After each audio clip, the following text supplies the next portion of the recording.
Lahore defence میں تبلیغی جماعت چلی گئی، تبلیغی جماعت چلی گئی تو وہاں پر جا کر کے دروازے کھٹکھٹائے، باہر نکلا کرنل، اس کی آنکھیں سرخ ہو چکی ہے، کرنل صاحب نکلا اور بلوچ نے اس کو فوراً پہچان لیا، چور تھا، ڈاکو بلوچ تھا جو کہ تبلیغی جماعت میں مسلمان، انہوں نے کھٹکھٹایا، کرنل باہر نکلا، کون ہو؟ کہنے لگے تبلیغی جماعت۔ بھائی مسجد جماعت ہماری آئی ہے قریبی مسجد میں، بھائی اللہ راضی ہو جائے آپ 5 منٹ تشریف لائیں، ہم غریبوں کی بات سن لے۔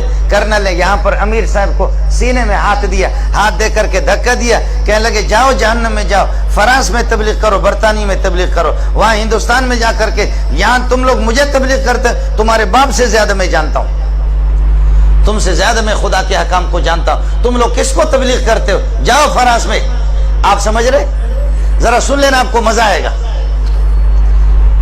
ارے تو نے سارا نظام کر بیٹھ جا اپنی جگہ پر۔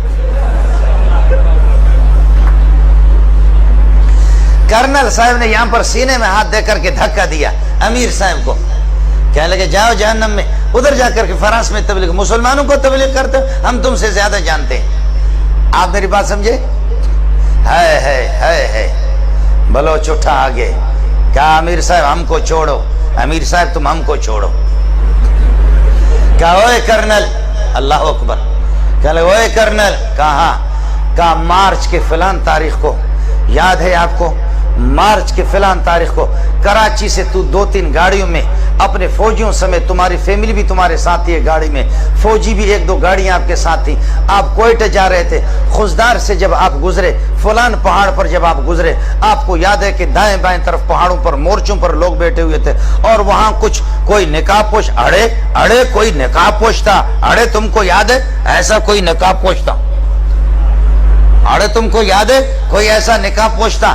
اور جب اس نے تم لوگوں کو آواز دی، تمہارے فوجیوں کو کہا، درمیان راستے پر انہوں نے یہ ایک پتھر رکھ کر کے روڈ بلاک کیا تھا، خبردار نہیں گزرنا، فوجیوں کو کہا فوراً ہتھیار ڈالو ورنہ ہمارے بندے بیٹھے ہوئے وہاں پر گولیوں سے تمہیں چھلنی کر دیں گے۔ تمہیں یاد ہے کہ نہیں ہے؟ تمہارے ساتھ 4-5 فوجی تھے، انہوں نے ہتھیار ڈال دیا اور آ کر اڑے، ہم نے تم سے کہا تم موبائل نکالے گا، تم موبائل نکالے گا، تم یہ ہے کہ پیسہ نکالے گا، تم نے تھوڑا سا اڑے گڑبڑ کیا، تمہارے منہ پہ ایک آدمی نے تپڑ مارا نہیں مارا؟ کہنے لگے کرنل حیران ہے کہ یہ ظالم کا بچہ ایک ایک چیز بتا رہا، ایک ایک چیز بتا رہا۔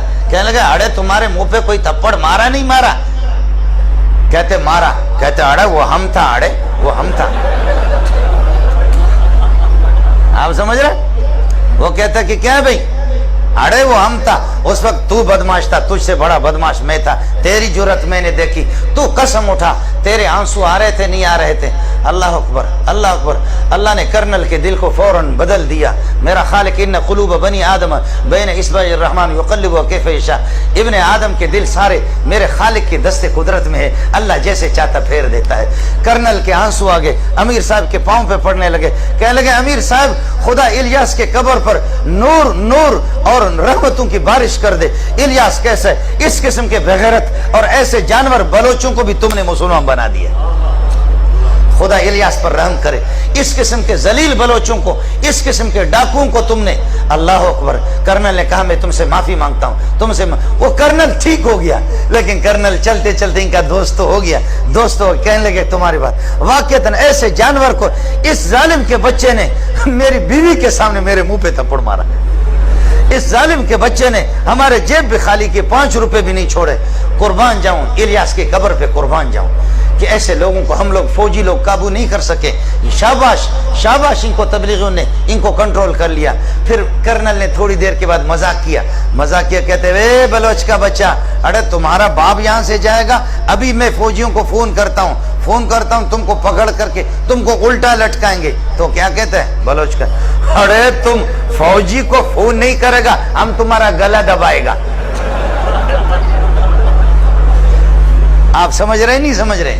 جی ہاں، یہ وہ لوگ ہیں کہ جنہوں نے واقع مجھ سے خود بیان کیا ہے، میں انشاءاللہ آپ سے ملا بھی سکتا ہوں، اللہ کی قسم ایسے بہت سے لوگ ہیں، ایسے بہت سے لوگ ہیں۔ آج تبلیغی جماعت میں نے عرض کیا کہ 30 کروڑ سے زائد لوگ آج ایسی جگہوں میں، ایسے بیابانوں میں، بلوچستان کے صحراؤں میں، افریقہ کے جنگلات میں پہنچے، جہاں اپنے کانوں میں انگلیاں ٹھوس ٹھوس کر کے آسمان کی طرف دیکھ کر کے اذان دے کر کے فریاد کر کے کہتے خالقہ یہاں تو ابو بکر و عمر بھی نہیں آئے، ہم یہاں آ سکے، اتنا